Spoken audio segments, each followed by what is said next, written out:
ఆంధ్రప్రదేశ్లోని పశ్చిమ గోదావరి జిల్లా తణుకు నియోజకవర్గం పరిధిలో ఉన్న ఆరవిల్లి గ్రామంలో మన రాష్ట్రంలో పుట్టినటువంటి యోగి వేమనకు ఆరాధ్య దైవంగా భావిస్తూ వర్షంలో తడవని తెలుగువాడు ఉంటాడేమో కానీ వేమన పద్యాలు ఆయన తత్వం తెలియని తెలుగువారంటూ ఉండరనేది జగమరిగిన సత్యం. అలాగే మన రాష్ట్రంలో ఉన్నటువంటి పశ్చిమ గోదావరి జిల్లాలో తణుకు నియోజకవర్గంలో ఒక మారుమూల గ్రామం ఆరవిల్లి గ్రామంలో ఇంచుమించు 1926 సంవత్సరం నుండి అంటే 94 సంవత్సరాల నుండి కూడా ప్రతి ఇంటిలోని కుల మతాలతో సంబంధం లేకుండా ప్రతి ఇంట్లోని ఆరాధ్య దేవీల పూజలు అందుకుంటున్న యోగి వేమనకు ఇక్కడ ఆలయాన్ని నిర్మించి ప్రతి సంవత్సరం ఆరవిల్లి గ్రామమే కాకుండా పరిసర ప్రాంతాల వాళ్ళందరూ కూడా ప్రజలందరూ కూడా ఎంతో ఉత్సాహంగా యోగి వేమన సంబరాలు జరుపుకుంటూ ఎంతో సంతోషంగా ఉంటున్నారు. మన రాష్ట్రంలోనే కాకుండా ఇతర ఏ రాష్ట్రంలోని కూడా యోగి వేమనకు ఈ విధమైన గుడి కట్టి పూజలు అందుకుంటూ యోగి వేమనకు ప్రతి నిత్యం పూజలు అందుకుంటూ ఆరాధ్య దైవంలా పూజిస్తున్నారు. ఇప్పుడు మనం చూస్తున్నాం ఆరవిల్లి గ్రామంలోని దేవాలయం నిర్మించి యోగి వేమనకు నిత్య పూజలు అందుకుంటూ యోగి వేమన విగ్రహాన్ని ఇప్పుడు మనం చూడబోతున్నాం.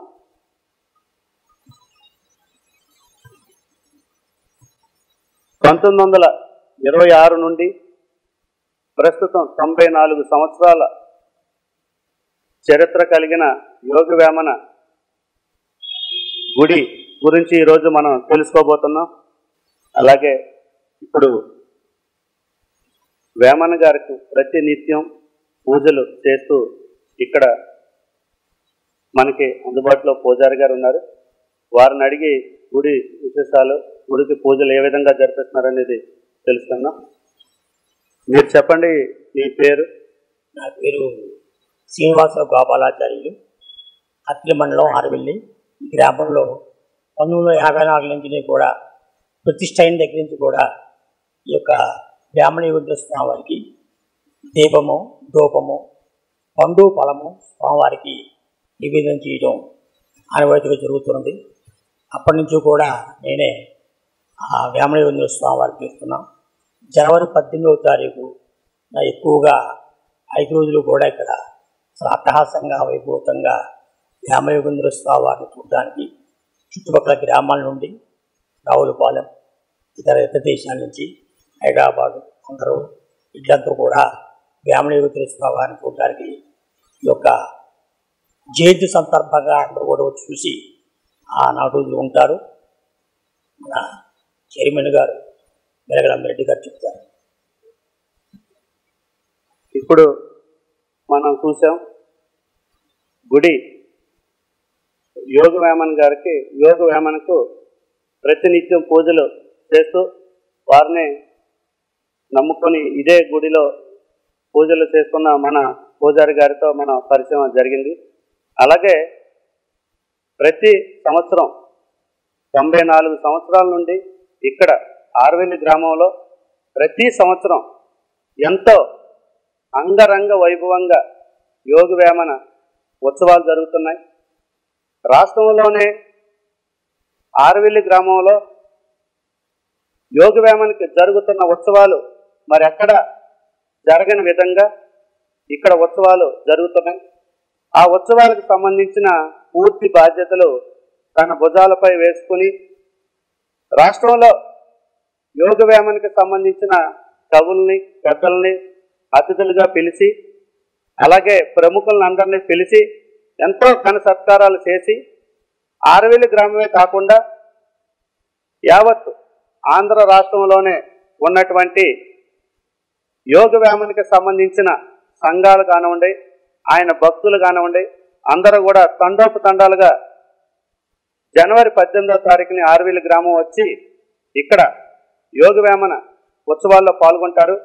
ఈ ఉత్సవాలకు సంబంధించిన పూర్తి బాధ్యతలు తన భుజాలపై వేసుకుని మన ఇక్కడ యోగ వేమన ఆలయ చైర్మన్ అయినటువంటి వెలగల అమ్మిరెడ్డి గారిని ఇప్పుడు మీకు పరిచయం చేయబోతున్నాం. ఇది ఏ విధంగా జరుగుతుందనే వారి మాటలతోటి మనం ఇప్పుడు తెలుసుకుందాం. మీరు చెప్పండి అమ్మిరెడ్డి గారు, ఇక్కడ 94 సంవత్సరాల నుండి యోగ వేమనను ఆరాధ్య దైవంల పూజలు అందుకుంటున్న కారణం ఏంటి? అసలు మీరు మీ మాటలో చెప్పండి. మాకు తెలియనప్పటి నుంచి అంటే వేమన జయంతి అని పూర్వం ఊరంతా తాతగిళ్ళు ఉంది. అప్పట్లో అన్నం అంటే చాలా ఇబ్బంది పడి ఆకలితో ఉండేవారు. ఇల్లు అంటుకుపోతే చాలా ఇబ్బంది పడేవారట. అలాగే మాకు తెలిసిన వరకు కొద్దిగా నేను 40 సంవత్సరాల బట్టి నాకు వేమన జయంతి బాగా తెలుసు. వేమన జయంతి అంటే మాకు వేరే పండుగలు ఎన్ని పండుగలు వచ్చినా ఆరవల్లి చుట్టుపక్కల గ్రామాల అందరికీ కూడా, చుట్టాలకి అల్లుళ్ళకి అందరికి కూడా సంక్రాంతికి వచ్చి వేమన జయంతి వెళ్ళే వరకు కూడా వాళ్ళు అత్తవారాలకి మళ్ళీ వెళ్ళరండి. వేమన జయంతి అని అంత బాగా ఇంట్రెస్ట్గా ఉంటారు. అదే రకంగా నేను సుమారుగా 12 సంవత్సరాలు బట్టి ఈ ఉత్సవాలకు చైర్మన్గా చేస్తున్నాను. నేను అప్పటి నుంచి వేమన అంటే అది ఏంటి అని లోతుగా తీస్తే వేమన శతకాలు అనేది 5000 పద్యాలతో కొన్ని పుస్తకాలు తీయటం, వాటిల్ని పుస్తకాలు చదివితే వేమన మన మానవ రూపంలో ఉన్న దాన్ని ఒక పద్యం రూపంలో తారతల్లగా మనగా తెలియటం. అదే రకంగా మేము ఈ 12 సంవత్సరాల బట్టి కూడా ఈ పాటల పోటీలు స్కూల్లో పిల్లలు పెడతాం. అందులో ఎస్సీ, ఎస్టీ, ఓసీలు కూడా మంచి మంచి ప్రైజులు తీసుకోవడం కూడా జరుగుతుంది. వేమన పద్యంలో మన అంతరాత్మలో ఏమైతే ఉందో అదన్నీ ఒక పద్యం రూపంలో ఆయన మహానుభావుడు చూపించాడని, అలాగే ఆయన ఆరవల్లి గ్రామంలో ఆయన కొలవని వాళ్ళంటూ ఎవరో ఉండరు. అలాగే ఇంటి ఆడపడుచులు కూడా 100కి 100 కూడా వేమన జయంతి అంటే ఇక్కడ రానవాళ్ళంటే ఎవరు ఉండరు. అలాగే ఆరవల్లి గ్రామస్తులు దుబాయ్, లండను, అమెరికా, ఇతర దేశాల్లో ఉన్న వాళ్ళు కూడా జనవరి 13కి స్టార్ట్ అవుతుంది. 27 వరకు మేము ఈ పండుగలు చేస్తాం. కొద్దిగా ఎక్కువ టైం కూడా ఆ సంఘం జనవరికి 18 ఉండేలాగా కూడా ఎక్కువగా ఏర్పాటు చేసుకుంటారు. ఆరవల్లి పిల్లలకి కానీ పెద్దవాళ్ళకి కానీ వేమన జయంతి అంటే బాగా ఎక్కువగా ఇంట్రెస్ట్.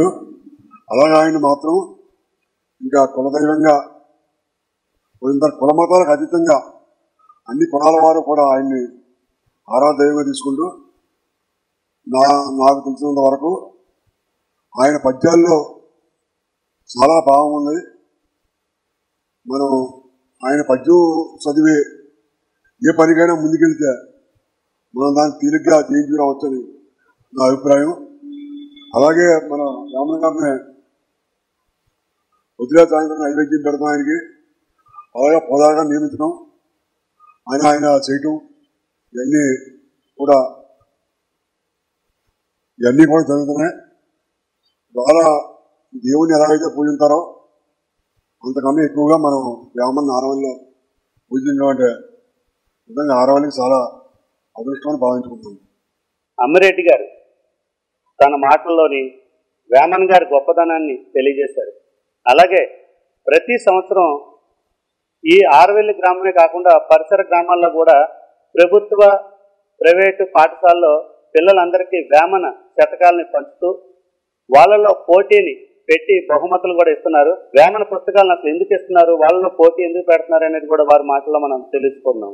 అమ్మిరెడ్డి గారు మీరు చెప్పండి, ఇప్పుడు మన ఆరవెల్లి గ్రామమే కాకుండా పరిసర గ్రామాల్లో కూడా ప్రైవేటు, ప్రభుత్వ పాఠశాలలో మీరు వేమన శతకాలను పిల్లలకు పంచి వాళ్ళలో పోటీ పెడుతున్నారు. అసలు ఎందుకు పెడుతున్నారు మీరు? అసలు అంటే మనకి పాఠం అనేది అంటే ప్రతి పాఠశాలలో కూడా నేర్పుతారు. వేమన పద్యం అనేదండి మన చిన్నప్పటి నుంచి ఉంది. ఉప్పు కప్పురంబు ఒక్క పోలిక నుండు చూడరుచులు జాడవేరు పురుషులందు పుణ్యపురుషులు వేరయా విశ్వదాభిరామ వినివరేమ అన్నారు వేమన. మనుషులంతా ఒకేలాగా ఉండొచ్చు, అయితే అంతరాత్మలో అతని భావాలు వేరే ఉండొచ్చు. అదే రకంగా వేమన మన అంతరాత్మలో ఏముందో మనం లోన ఏదైతే ఆలోచిస్తున్నామో ఆ అన్నిటినీ కూడా ఏట తెల్లగా ఆయన మనకి తెలిసే భావన మనకి పద్యం పాడుతూ దానికి తాత్పర్యం కూడా ఆయన ఇచ్చారు. ఆయన అటువంటి పద్యం మనకి ఎక్కడా ఏ విధంగా కూడా లేదు. వాటిని మనం చదివితే మనిషికి చదువు సంస్కారంతో పాటు ఒక జ్ఞానం అనేది మనకు ఉపయోగపడుతుంది. మనిషికి చదువు ఎంత ముఖ్యమో చదువు కంటే కూడా జ్ఞానం కావాలి. మనిషికి జ్ఞానం లేకపోతే మనం దీంట్లో కూడా ఎదరకెళ్ళాం. నేను ఆ పద్యాలు చదివి మనం ఎంతో తెలివితేటలుగా మనం ఏం చేయాలి, ఎక్కడికి వెళ్ళాలి, మనం ఏ పద్యం చెప్తే ఎలా ఉందా అన్నది మనకి ఇంత వయసు వచ్చినా నాకు ఆ పద్యంలో అయితే బాగా ఇంప్రూవ్ అయింది. నా ఉద్దేశం ఏంటంటే చిన్నపిల్లలు చిన్నప్పటి నుంచి కూడా ఈ పద్యంలోనే బాగా ఎదగాలని, అదే రకంగా వాళ్ళ చదువుతో పాటు మంచి ఉన్నతమైన తీసుకెళ్ళాలి, మంచి భావంతో మెలగాలని నేను వేమన పుస్తకాలు ఎంతమందికి కావాల్సిన మన ఇంటి దగ్గర ఇవ్వడం కూడా స్కూల్లో ఇవ్వడం జరుగుతుంది. వాటి మీద మంచి మంచి ప్రైజులు కూడా జనవరి 18వ తారీఖు కేజీ మీద మనం సుమారుగా 100 మంది పైన ప్రైజులు ఇవ్వడం జరుగుతుంది. ఇప్పుడు మీరు విన్నారు అంబిరెడ్డి గారి మాటల్లో ఏం చెప్తున్నారంటే పాఠశాలల్లో 10కి 10 వచ్చినాయా లేదా, ఏ గ్రేడ్ ఏ ప్లస్లు వచ్చినాయా లేదా అనేది తల్లిదండ్రులు చూసుకుంటున్నారు. కానీ చిన్న చిన్న విషయాలకు మనోధైర్యాన్ని వాళ్ళు స్కూళ్ళలో సంపాదించుకోలేకపోతున్నారు, ఆ చదువులో నేర్చుకోలేకపోతున్నారు. దాని కారణంగా వేమన పద్యాల్లో ప్రతి ఒక్క మనిషికి వచ్చే సమస్యల నుంచి బయటపడడానికి సులువైన మార్గం వేమన పద్యాలు, వాటి వేమన యొక్క తత్వం. అందుకే చిన్న వయసు నుండే పిల్లలకు వేమన పద్యాల్ని నేర్పించినట్లయితే వాళ్ళలో చదువుతో పాటు సంస్కారంతో పాటు మనోధైర్యాన్ని కూడా పెంచుకుంటూ సమాజంలో ఉన్నతమైన వ్యక్తులుగా ఎదుగుతారనేది అమ్మిరెడ్డి గారి మాటల్లో మనకు తెలుస్తూ ఉంది. అలాగే సార్ ఇప్పుడు చెప్పండి, ఇలాగే ఈ ఆలయాన్ని ఇప్పుడు చూస్తే కొంచెం శిథిల వ్యవస్థకు వచ్చినట్టుంది. గత ఇంచుమించు ఇది 40 సంవత్సరాలు 50 సంవత్సరాలు అవుతుంది. ఇంకా ఏమైనా మార్పు చేసి ఇంకా ఏమైనా గుడిని అభివృద్ధి పరిచే ఆలోచన మీకు ఏమైనా ఉందా? ఏంటంటే పంచాయతీ తీర్మానం చేసి కలెక్టర్ గారు పంపించామండి. అది డిఎల్పీ ఆఫీస్ కలెక్టర్ గారి దగ్గరికి వెళ్ళింది. అది వచ్చినాక నేను డిస్పోజ్ చేశాను. మంచి అందంగా తీర్చిదిద్దాలని మా ఆకాంక్ష అండి. ఈ గుడిని మన ఇండియాలో ఎక్కడా లేనట్టుగా ఈ గుడిని తీర్చిదిద్దాక ఆల్రెడీ ప్రిపేర్ అయి ఉన్నాం.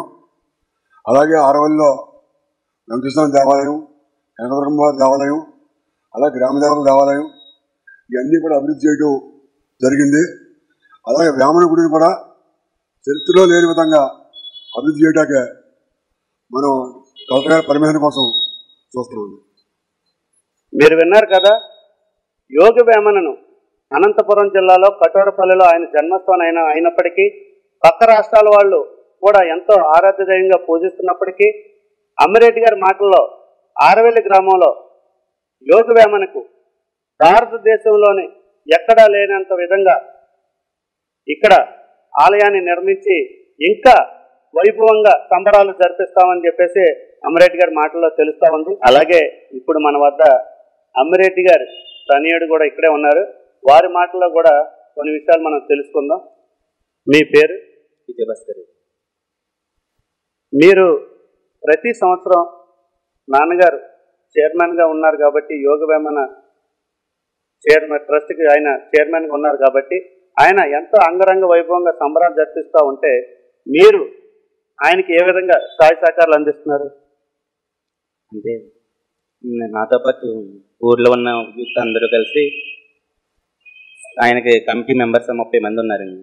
ఆ 30 మందికి సేవ చేస్తారండి. వాళ్ళు చేసే బ్యాక్ బోన్ లాగా వెనకాల ఉంటారు. ఏ పని చేస్తున్నా బాగా సహకరిస్తారు. ఈ ఉత్సవాలతో పాటు 54 సంవత్సరాల నుంచి వాలీబాల్ పోటీలు కూడా నిర్వహిస్తున్నారు రాష్ట్ర స్థాయిలో. అంటే నాకు 20 సంవత్సరాల ముందు నుంచి వాలీబాల్కి పెట్టిన పేరండి ఈ ఊర్లో ఆర్వెల్ అంటే. అప్పటి నుంచి వాలీబాల్ ప్లేయర్స్ కూడా బాగా ఎక్కువ రాష్ట్ర స్థాయిలో ఆడిన వాళ్ళు ఉన్నారు మా ఊర్లో. వాళ్ళ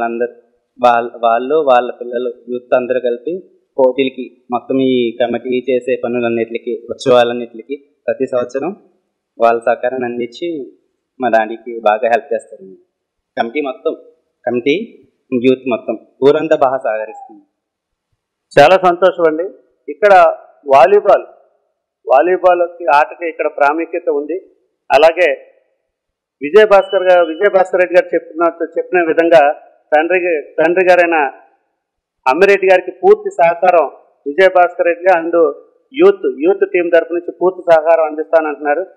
మీరు ఆయన తర్వాత బాధ్యతలు కూడా అంటే రాబోయే రోజుల్లో మీరు కూడా మీ తరం కూడా దీన్ని కొనసాగించే ఆలోచన మీకుందా? ఇక్కడ సర్పంచ్ ఎవరుంటే వాళ్ళ కమిటీ బాధ్యతలు తీసుకొని మొత్తం ఈ ఉత్సవాలన్నీ జరిపించడం జరుగుతుంది. ఇక సర్పంచ్ ఎవరుంటే వాళ్ళు చేస్తారు కాబట్టి రాబోయే కాలంలో చూడాలని ప్రజలు ఏదైతే చేస్తారో.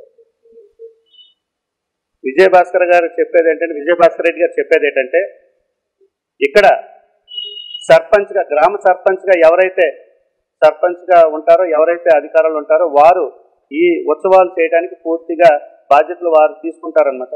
అలాగే తండ్రి గారైనా అలాగే ఎవరైనా సరే సర్పంచ్గా ఉన్నప్పుడు వాళ్ళు కమిటీ తరఫున ఉత్సవాలు జరిపిస్తున్నప్పుడు విజయభాస్కర్ రెడ్డి గారు పూర్తి సహకారం అందిస్తానని చెప్పేసి మనకి తెలియజేశారు. అలాగే ఇప్పుడు మనం చూస్తున్నాం ఇక్కడే కొంతమంది పాఠశాలలో ఉన్న విద్యార్థులు కూడా వేమన్నని దర్శనం చేసుకోవడానికి వచ్చారు. వీరి మాటలో కూడా కొన్ని విషయాలు మనం తెలుసుకుందాం. పిల్లలు మీరు చెప్పండి, ఇక్కడ వేమన పద్యాలు మీరు ప్రతి సంవత్సరం నేర్చుకుంటున్నారా? ఇక్కడ మీరు పోటీలో పాల్గొంటున్నారా? ఎలా అనిపిస్తుంది మీకు ఎప్పుడన్నా ప్రైజులు వచ్చినాయా?